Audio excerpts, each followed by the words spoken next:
Hello students, बेटा आज हम जो है एक्सरसाइज 10.2 की बात करेंगे। लास्ट वीडियो में हमने 10.1 तक कंप्लीट कर लिया था। अब हम इसको कुछ पार्ट्स के अंदर 10.2 को कंप्लीट करेंगे। तो फिलहाल अभी हम फर्स्ट एंड सेकंड क्वेश्चन कर रहे हैं, फिर नेक्स्ट क्वेश्चन करेंगे। फिलहाल आप फर्स्ट एंड सेकंड क्वेश्चन देखिए बोर्ड पे आपके सामने। जैसे इसमें आपको जो मेजरमेंट दे रखा है ओ क्यू का दे रखा है 25 और क्यू पी का दे रखा है 24। तो आपसे ये पूछ रहा है कि इसका रेडियस कितना होगा। तो सबसे पहले तो आपको अच्छे से पता है कि ये 90 डिग्री क्यों होगा, वो आपको पता ही है। ओ पी परपेंडिकुलर होगा इस पे, क्यू पी पे रीजन आप जानते हैं, रेडियस परपेंडिकुलर होता है टेंजेंट पे फर्स्ट थ्योरम से। ये 90 डिग्री होगा तो इसमें पाइथागोरस थ्योरम आप आराम से लगा सकते हो। ये हाइपोटेनियस है तो इसको आपको निकालना है, तो आप प्रॉपर्टी लगा दीजिए। मुझे मान लो परपेंडिकुलर निकालना है या बेस निकालना है, तो perpendicular square is equal to base hypotenuse square minus base square होता है।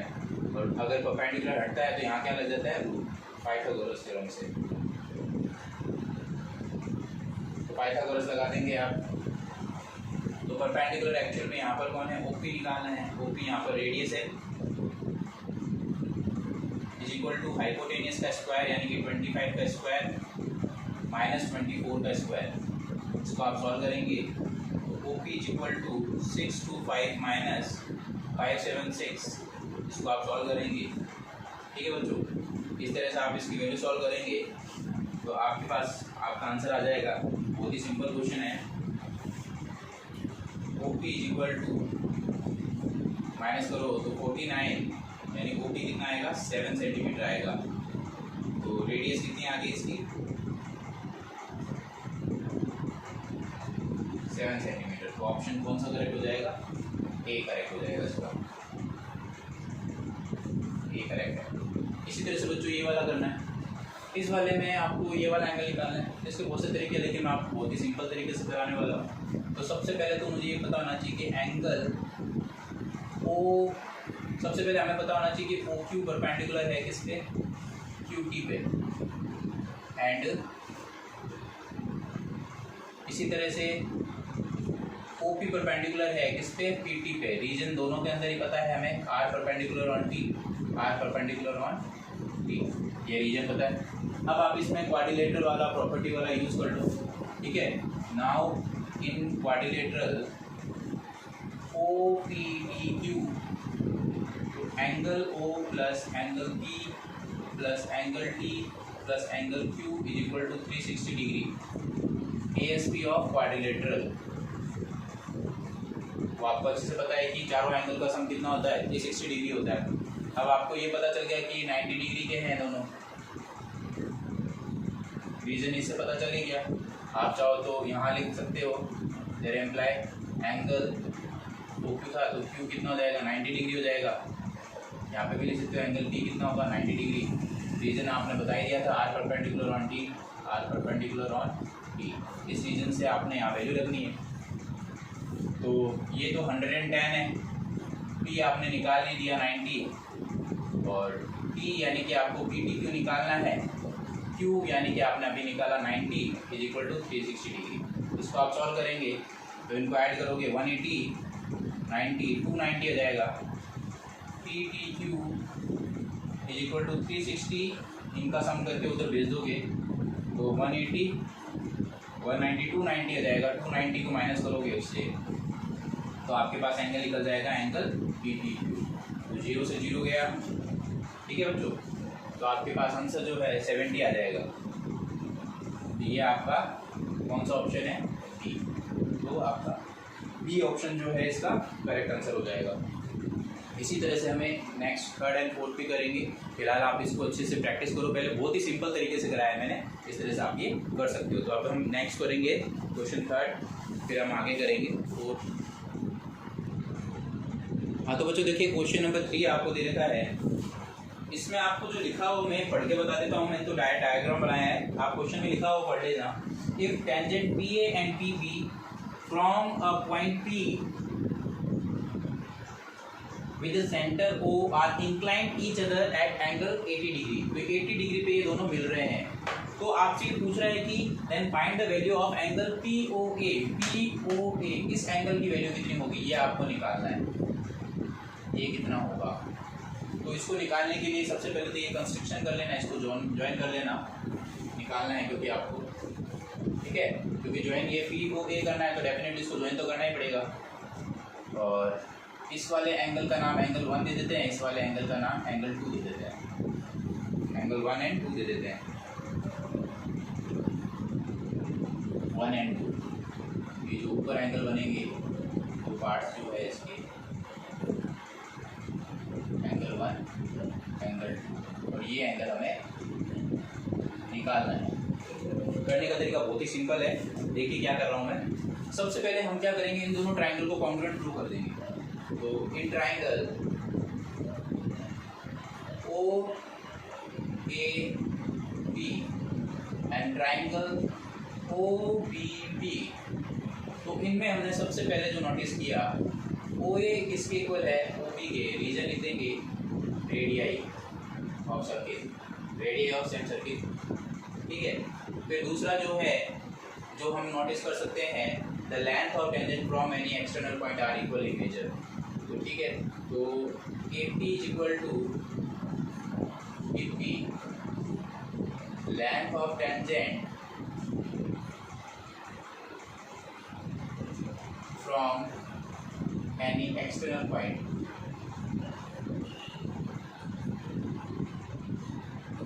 Are equal in measure. ये सेकंड थ्योरम हमने यूज कर ली, यूज करना है उसको। तो तीसरा जो है कॉमन है, P O is equal to O P, ये कॉमन हो गया दोनों में। इसका मतलब क्या है, ये दोनों ट्राइंगल क्या होंगे, कॉन्ग्रुएंट हो जाएंगे। So triangle O A B congruent हो जाएगा ट्राइंगल ओ बी बी से by triple S congruent criterion से।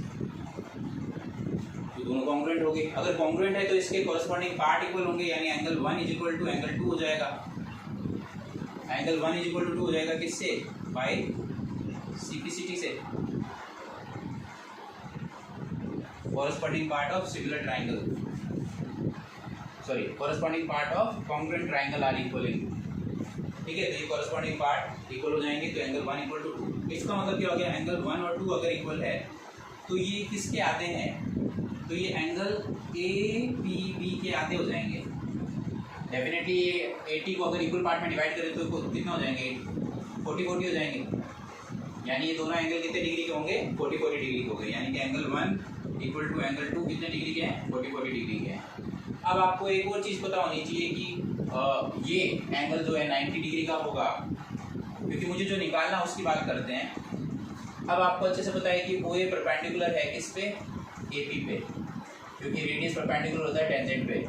तो definitely angle O A P कितने डिग्री का है, 90 डिग्री का है। सो in triangle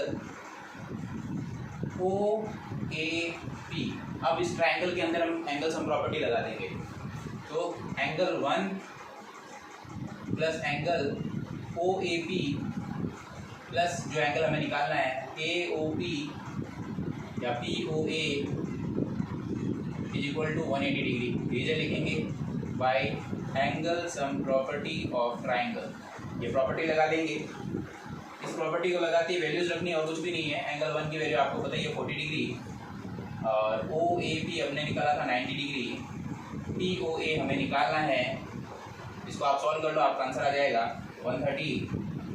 angle P O A is equal to 180 degree, तो एंगल पी ओ ए निकल जाएगा इससे 180 माइनस 130 डिग्री, तो angle P O A equal to आपके पास कितने डिग्री का आ जाएगा बच्चों, 50 डिग्री का आ जाएगा।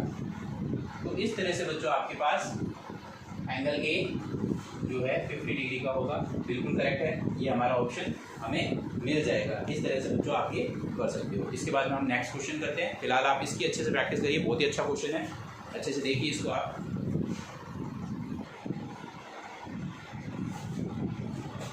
हेलो,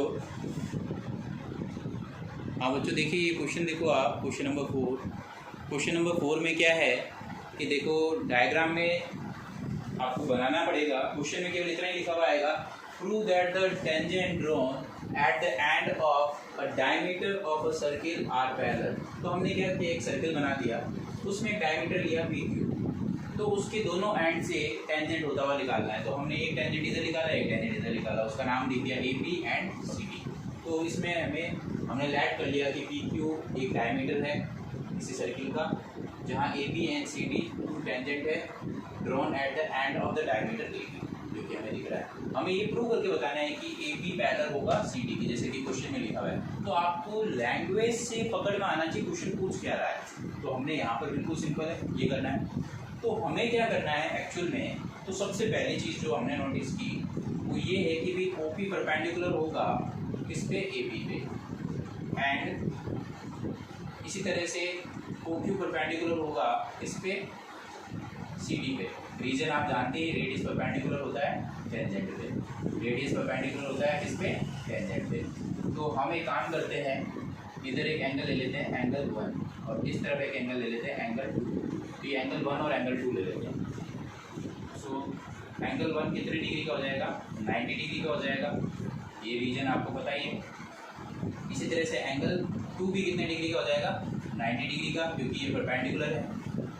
बट दीज आर, सो इसका मतलब क्या हो गया, so angle 1 is equal to angle 2, but these are कौन से angle, alternate interior angles.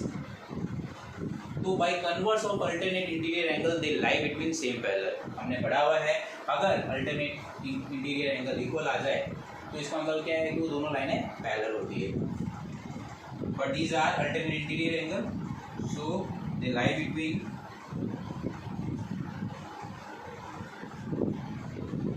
same parallel।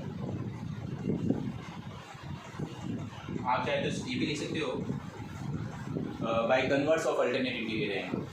so AB parallel हो जाएगा, इसके पैरेलल होगा CD by converse of alternate interior angle। तो इस तरह से बच्चों आप ये क्वेश्चन कर सकते हो। तो इस तरह से आपने ये प्रूव कर दिया। इसी तरह से हम एक क्वेश्चन और करेंगे इस वीडियो में, फिर हम नेक्स्ट बाकी के क्वेश्चन नेक्स्ट वीडियो में करेंगे। फिलहाल आप इसको समझे, एक क्वेश्चन और करवा रहा हूँ, फिलहाल आप इसकी अच्छे से प्रैक्टिस करिए।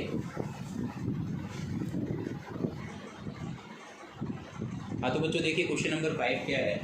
क्वेश्चन नंबर 5 बिल्कुल आसान क्वेश्चन है, कुछ है ही नहीं इसमें। इसको दो तरीके से किया जा सकता है, लेकिन मैं आपको थोड़ा अलग टाइप से करा रहा हूँ। क्वेश्चन में जो लिखा हुआ वो ध्यान से रीड कर लो। Prove that the perpendicular at the point of contact to the tangent to a circle passes through the centre. वो सेंटर से होकर गुजरेगा, ये आपको प्रूव करके बताना है। तो हमने क्या किया, सबसे पहले एक सर्किल ड्रॉ किया, सर्किल ड्रॉ कर लिया हमने, ठीक है। उसमें एक परपेंडिकुलर लेके चलना है, तो हमने परपेंडिकुलर लेके चलना है। तो लैट कर लिया आपने, एक्स वाई जो है टेंजेंट है to the circle at B, and A B जो है, ए बी परपेंडिकुलर है किस पे, एक्स वाई पे। देन उसके बाद में हमने ज्वाइन कर दिया, ओ बी को ज्वाइन कर दिया। इतना काम हमने किया। तो उससे क्या है, हमें ये प्रूव करना है कि वो सेंटर से होकर गुजरेगा। अगर ये सेंटर से होकर गुजरेगा इसका मतलब ये स्ट्रेट लाइन होनी चाहिए। अगर आप ए बी ओ को एक स्ट्रेट लाइन प्रूव कर दो तो, या फिर उसको कोलिनियर प्रूव कर दो, कोलिनियर यानी स्ट्रेट लाइन ही होती है, तो ये सेंटर से पासेस थ्रू होगा। इसके दो तरीके, पहला तरीका जो मैं आपको बता रहा हूँ पहले समझ लो। तो हमें ये प्रूव करना है, इसका मतलब क्या हो जाएगा, A B passes through center of the circle. इसको करने के लिए क्या करना है, सबसे पहले तो एंगल 1 ले लो।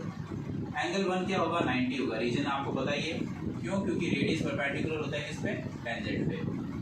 और वैसे भी ये पार्ट तो आपको दिया हुआ है परपेंडिकुलर, तो आपको सीधे पता चल गया 1 = 90। ये तो आपको गिवन है क्वेश्चन में, परपेंडिकुलर गिवन है। एक पार्ट तो आपको क्वेश्चन में नहीं गिवन है कि ये 90 डिग्री है। दूसरा पार्ट जो है एंगल 1 एंगल 2 90 डिग्री हो जाएगा। ये रेडियस है आपकी, रेडियस परपेंडिकुलर होती है किस पे, टेंजेंट पे। तो दो रीजन हो गए। अब है ना एंगल 1 + 2, इसको इक्वेशन 1 इक्वेशन 2 दे देता हूँ। ऐड इक्वेशन 1 and 2, उससे क्या हो जाएगा, एंगल 1 + 2 90 + 90 हो जाएगा। तो एंगल 1 + 2 की वैल्यू कितनी आ जाएगी, 180। अगर एंगल 1 + 2 180 है, इसका मतलब क्या है, ए ओ बी एक स्ट्रेट लाइन है, ठीक है। तो इससे हम सीधा लिख सकते हैं, therefore A O B is collinear. Collinear ही प्रूव करना था, ठीक है, इतना आसान है ये। अगर कोलिनियर है it means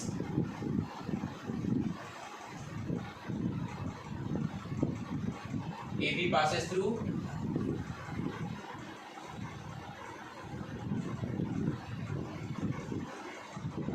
centre of circle. बच्चों इस तरह से आप ये क्वेश्चन कर सकते हो, बहुत ही सिंपल है। एक दिया होगा, दूसरा वाला 90 होगा, इससे हो जाएगा रेडियस वाले से ये आराम से। एक और तरीका होता है जिसके अंदर क्या होता है कि आप ये कंडीशन लैट करते हैं। एक तो आपको ये परपेंडिकुलर दिया होगा, एक लैट यहाँ कर लेंगे, एक और उसका कंपेयर करके करते हैं कि दोनों ही केस में ये एक और सेंटर और उसका लैट करके करते हैं। एक 90 लेके चल लेंगे और एक अपने आप हो जाएगा, ठीक है।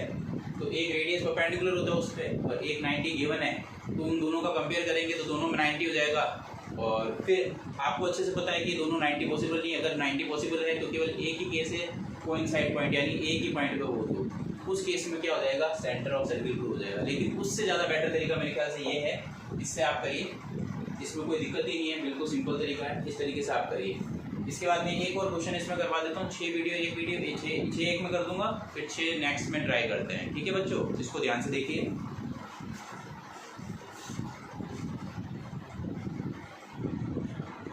हाँ तो बच्चों देखिए क्वेश्चन सबसे ज़्यादा आसान क्वेश्चन है।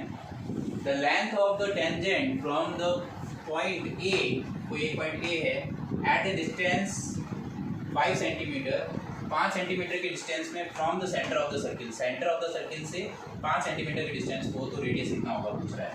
तो सबसे पहली चीज़ जो हमने नोटिस की वो ये है कि OP परपेंडिकुलर होगा किस पे, AP पे। रीजन आप जानते ही हैं, क्योंकि रेडियस परपेंडिकुलर होता है टेंजेंट पे, तो डेफिनेटली एंगल जो है वो 90 डिग्री का हो गया इससे। तो अब आप पाइथागोरस थ्योरम आराम से लगा सकते हो। तो एंगल OPA 90 डिग्री का हो गया इसमें। अब आप पाइथागोरस थ्योरम लगा सकते हो in triangle OPA, Pythagoras theorem लगाएंगे तो हमें जो आप लगा दीजिए hypotenuse square is equal to perpendicular square plus base square, ये पाइथागोरस थ्योरम होती है। जो आपको चाहिए वो निकाल लो। हाइपोटेन्यूस आपको दे रखा है 5 का स्क्वायर, परपेंडिकुलर आपको निकालना है, मान लो तो OP निकालना है, बेस आपको मान लो दिया हुआ है 4, तो इससे परपेंडिकुलर OP निकालना है। OP स्क्वायर इक्वल टू कितना आ जाएगा, 25 का स्क्वायर, 5 का स्क्वायर 25 माइनस 4 का square 16, OP square is equal to 9, OP is equal to कितना हो जाएगा, रूट ऑफ 9, जो कि OP कितना दे देगा आपको, 3 सेंटीमीटर दे देगा, यानी रेडियस कितनी है, 3 सेंटीमीटर आंसर है। तो बच्चों इस वीडियो के अंदर हम लोगों ने 1 से 6 क्वेश्चन अच्छे से कर लिए। आप सभी बच्चे उन 1 से 6 क्वेश्चन को अच्छे से प्रिपेयर करें, फिर हम नेक्स्ट वीडियो में आके ये क्वेश्चन करेंगे। जब तक आप इन क्वेश्चन की अच्छे से प्रैक्टिस करिए। ओके बच्चों, बाय।